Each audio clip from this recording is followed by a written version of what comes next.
Hello guys, இன்னைக்கு அந்த reincarnation மான்வாவோட episode 4 தான் பார்க்க போறோம். ஸோ அதனால மறக்காம ஒரே ஒரு லைக்கை போட்டுருங்க. ஏன்னா நீங்க லைக்கை போட தான் அதனால என்னாலையும் அதிகமா வீடியோஸ் அப்லோட் பண்ண முடியும். ஸோ லைக்கை ஒண்டி போட்டுருங்க. சரி வாங்க நம்ம டைம் மிஸ் பண்ணாம எபிக்குள்ள போகலாம். எபிக்கோட ஸ்டார்டிங்லயே அந்த மரத்தை அவன் கண்டுபிடிச்சிருப்பால வேர்ல்டு ட்ரீ. அதனாலேயே இப்போ நம்ம ஹீரோவால இந்த பழைய ஸ்வாட் கார்டோட பவரை கெயின் பண்ண முடியும். அது தெரிஞ்ச உடனே அந்த இடத்துலயே அவன் மெடிடேட் பண்ண ஆரம்பிக்கிறான். அங்க ஒரு நாள் போகுது, 2 நாள் போகுது, 3 நாளே போகுது. எவ்வளோ அந்த இடத்துல அவன் உட்காந்து இருக்கானோ அங்க மானா அவனுக்குள்ள போயினே இருக்கு. தட்ட 10 நாள் போகுது. அவன் எவ்வளவு போக்கஸா இருக்கானா அங்க சாப்பிடவும் தண்ணியை குடிக்கவும் அவன் மறந்தே வந்துட்டான். இந்த அளவுக்கு பிரீத்திங் மேல ரொம்பவும் போக்கஸா இருக்கான். அந்த 10 நாளுக்கு அப்புறம் தான் உண்மையான பிரச்சனையே ஆரம்பிக்குது. அங்க ஒரு மாஸ்டரும் வந்து அதோட பேரு வல்சினா. இதுங்க ஆக்சுவலா எதுக்கு வந்திருக்குன்னா இங்க இருக்கிற இந்த ட்ரீயை அழிக்கணும்னு சொல்லி தான் வந்திருக்கே. நம்ம டோஜனோட பழைய லைஃப்ல அந்த ட்ரீயை இதுங்க அழிச்சிருக்கும். ஆனா இந்த வாட்டி அப்படி நடக்காது. ஏன்னா நம்ம டோஜன் இங்க இருக்கான். இதுங்களும் அங்க அட்டாக் பண்றதுக்கு வந்தா நம்ம ஹீரோ கொஞ்சம் கஷ்டப்படுறான். இந்த டைம்ல வாட்டர் எலிமெண்ட்டுக்கான ஸ்வாட் ஒண்டி இங்க இருந்தா அவ்வளவுதான். இது உங்களோட கதையை ஒரு வழியாக்கிருப்பான் ஆளு. அங்க ஃபயர் மாஸ்டரும் ஒரு மாதிரி கத்திக்கினே இவன் நோக்கி வரமா. ஆனா அதுங்களுக்கு தெரியல நம்ம டோஜனுக்குள்ள மானா அப்படி ஃப்ளோ ஆகுது. ஏன்னா இப்போ எந்த அளவுக்கு மானா ஃப்ளோ ஆகுதுன்னா இப்போ அவனுக்கு வெப்பனே தேவையில்ல. அவனோட பாடி தான் அவனுக்கு வெப்பனாவும் இருக்கு. அப்படியே அவன் கைய முன்னாடி நீட்டானா அவனோட கையில இருந்து நிறையவே மானா அது மேல பட அதோட கதையும் அங்கேயே முடியுது. இதை பார்த்து அந்த மாஸ்டர் ரொம்ப ஷாக் ஆகுது. அட இது என்ன அட்டாக்? அப்புறம் தான் நம்மளுக்கு தெரிய வருது இந்த அட்டாக்கோட பேரு மானா ரிலீஸ் அட்டாக். இந்த அட்டாக் வழியா மானாவை வெளியில பெனிட்ரேட் பண்ணி பயங்கரமா தாக்க முடியும். இதனால தான் இதுங்களோட கதையும் இப்படி ஆயிருக்கும். இது அவளைக்கும் அவன் யூஸ் பண்ணதில்ல.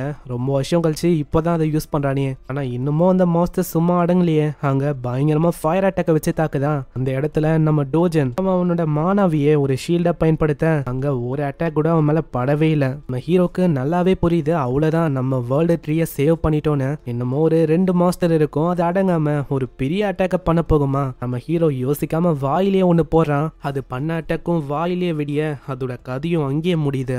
அதுங்க வெடிக்கும் போது அதுக்குள்ள இருந்து ஒரு ரேரான ஸ்டோனும் விழுது. ஆனா நம்ம ஆளுக்கு அங்க ரொம்ப ஜாலியா இருக்கு. ஏன்னா இவங்களை கொல்லும் போது நம்ம ஹீரோக்கு எம்பர்னு ஒரு விஷயம் கிடைக்குது. இதே மாதிரி அங்க இன்னமும் நிறைய மாஸ்டர்ஸ் வர அவனுக்கு இது ஜாக்பாட் மாதிரி இருக்கு. நான் எவ்வளவு அவன் கொல்றானோ அதுக்கேத்த மாதிரி ஸ்டோன்ஸும் விழுது. வித்தியாசமா ஒரு கோல்டு கலர்ல ஒரு காயினும் இருக்கு. அதுதான் இவன் சொன்ன எம்பரு. அதை அவன் எடுக்கிறான். இந்த எம்பர் வழியாவும் நம்ம ஹீரோக்கு பவர் கிடைக்கும். இப்போ நம்ம ஹீரோ கிட்ட 2 ஆப்ஷன் இருக்கு. ஒன்னு இந்த வேர்ல்டு ட்ரீயோட மானாவை அவன் அப்சர்வ் பண்ணணும். அது அவனுக்கு பண்ண பிடிச்சிருக்கு. ஆனா அவனோட பாடியும் அதுக்கேத்த மாதிரி லிமிட்ல வந்திருக்கா. அதனால இப்போ இந்த எம்பரை தான் அவன் அப்சர்வ் பண்ற மாதிரி இருக்கு.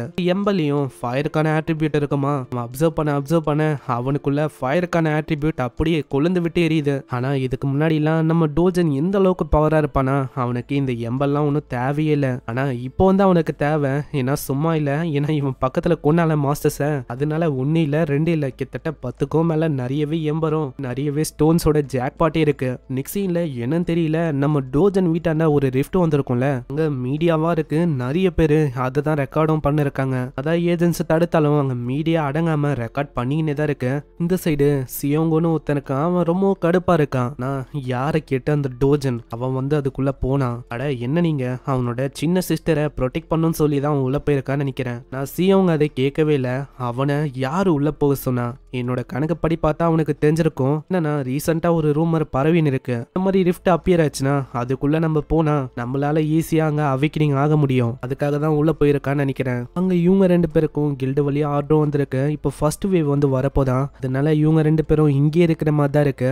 இவங்களோட கணக்கு படி பார்த்தா இங்க ஒண்டி இல்ல எல்லா இடத்துலயும் ரிஃப்ட் வந்து ஓப்பன் ஆகுது. UK, சைனா, டர்க்கின்னு இந்த மாதிரி ஏகப்பட்ட இடம். அதனால தான் கில்டு மாஸ்டர் ரொம்ப பிஸியா இருக்காரு. இந்த சைடு நம்ம சியோங்க்கு ரொம்ப கடுப்பா இருக்கு. நான் இந்த மாதிரி விஷயம் இப்பதான் ஃபர்ஸ்ட் டைம் நடக்குது. அதனால நம்ம எல்லாத்தையுமே பாத்துக்கிற மாதிரி இருக்கு. எல்லாத்துக்கும் காரணம் அவன் தான். அவன் ஒண்டி வெளியில வட்டும் அவனோட மூஞ்சிலேயே ஒரு பஞ்ச் அடிக்கணும்னு ஆசைப்படுறேன்.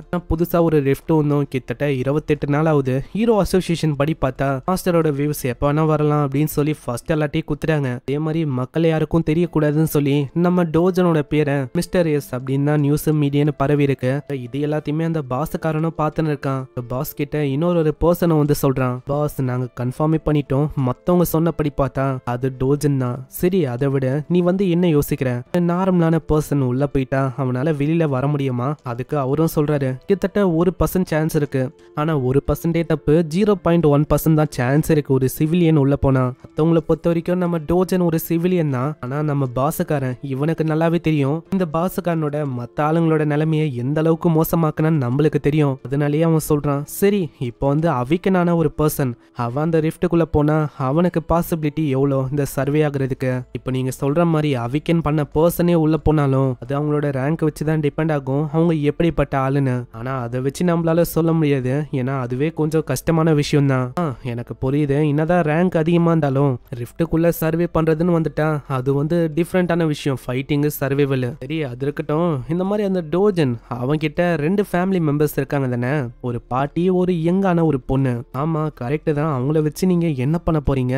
வேற என்னடா, இந்த மாதிரி நான் ட்ரீட்மெண்ட்டை கொடுக்க போறேன். அதாவது இப்போ அவன் இறந்து போயிட்டானா அவ்வளவுதான், அவனோட ஃபேமிலி மெம்பர்ஸோட ஆர்கனை வித்துற வேண்டியதான். அப்படி அவன் உயிரோட வந்தாலும் நம்ம சொல்லலாம், ஆல்ரெடி நம்ம கிட்ட பணத்தை லோனா வாங்கினால அதுக்கான இன்ட்ரெஸ்ட் ரேட்டு எல்லாத்தையுமே நம்ம வாங்க வேண்டியதான். இதுக்கப்புறம் நம்ம ஹீரோவை காட்டுறாங்க, இன்னமும் அதுக்குள்ளதான் இருக்கான். அவளுக்கே தெரியல அவன் எத்தனை நாளா இருக்கான்னு. நான் ஒரு விஷயத்த அவன் தொடர்ந்து பண்ணேன், அவன் கிட்ட இருந்த அந்த எம்பர் அதை அவன் அப்சர்வ் பண்ண ஆரம்பிக்க கிட்டத்தட்ட 100க்கும் மேல நிறைய எம்பர் அப்சர்வ் பண்ணிருப்பான். அங்க இதனால டோஜனுக்கு ஃபிளேமிங்கான ஃபயர் ஆட்ரிபியூட் அது நிறையவே கிடைக்குது. இப்போ அவனோட உடம்புல ஃபயருக்கான ரெசிஸ்டன்ட் அதுவும் ரொம்ப டிராமாட்டிக்கலா ஏறி இருக்கு. ஃபிளேமிங் ஆட்ரிபியூட்டை வச்சு ஒரு பவரை அடைஞ்சிருக்கான்ல, இதுக்கு முன்னாடி இருக்கிற அந்த பவரை வச்சு கம்பேர் பண்ணா ஒரு சுப்பீரியரான பவர்னே சொல்லலாம். ஆனா ஏதோ ஒண்ணு, என்னோட பாஸ்ட்ல மரத்தை என்னால ப்ரொடெக்ட் பண்ண முடியல, ஆனா இதனால தான் நான் இந்த அளவுக்கு ஸ்ட்ராங்காவும் மாறி இருக்கேன். அதுக்கு ரொம்ப நன்றி வேர்ல்டு ட்ரீ. அதுக்கப்புறம் அவன் வந்து இலையாலேயே ஒரு விஷயத்த உருவாக்கி இருக்கான். இது ஒரு பேக் தான், அதுக்குள்ள எல்லாத்தையுமே போட்டு கொண்டு போக ஆரம்பிக்கிறான். நான் இப்போதைக்கு இங்க இருந்து போறேன், ஆனா போயிட்டா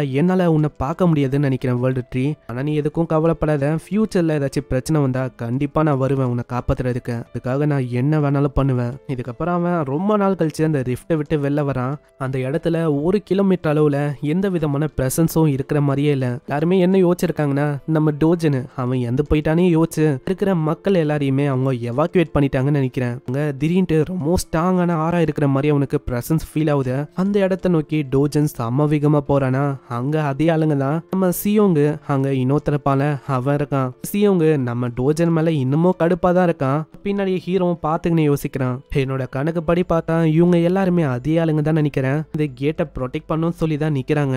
நான் வந்து இவங்க கிட்ட மாட்டிக்கினா அது ஒரு பிரச்சனையை உருவாக்கும். அங்க அவனோட ஃபயர் ஆட்ரிபியூட்டை வச்சு ஒரு ஃபயர் பாலை உருவாக்கி தூக்கி அடிக்கிறான். அதுவும் டைரக்டா ஒரு எத்துல பட அங்க ஒரு பயங்கரமான எக்ஸ்ப்ளோஷன் இருப்பது பாக்குற அவங்க 2 பேரும் ஷாக் ஆகுறாங்க. என்னது ஃபயரா? இது ஃபயரை பார்த்தோன்னே அவங்க தேய்ச்சிக்கின்னு ஓடுறாங்க. என்னதோ ஏதோன்னு இந்த இடத்துல இருக்க மக்களுக்கு எதுவுமே புரியல. ஆமா இங்க வந்து எப்படி ஃபயர் வந்தது? பரவாயில்லையே, இந்த மாதிரி என்னோட ஃபயர் ஆட்ரிபியூட் அது நல்லா இருக்குப்பா. நான் நினைச்சு பார்க்கல இந்த அளவுக்கு ரொம்ப அக்யூரேட்டா இருக்கும்னு. இதே மாதிரி இவனோட பழைய ஃப்ரெண்ட் இருக்கான். அவன் வந்து இந்த ஃபயர் பவரை பார்த்தா என்ன சொல்லுவான்? அவனோட பேரு கொசாக்கு. நம்ம ஹீரோவோட பழைய உலகத்துல ஒரு ஃபயர் மேஜா இருந்திருக்கான். இந்த கான்டினென்ட்லயே அவன் தான் இருக்கிறதுலயே ரொம்ப ஸ்ட்ராங்கானவன். அவன் இதை பார்த்தா என்னோட ஃபிளேமிங் பவரை பார்த்து என்ன சொல்லுவானோ?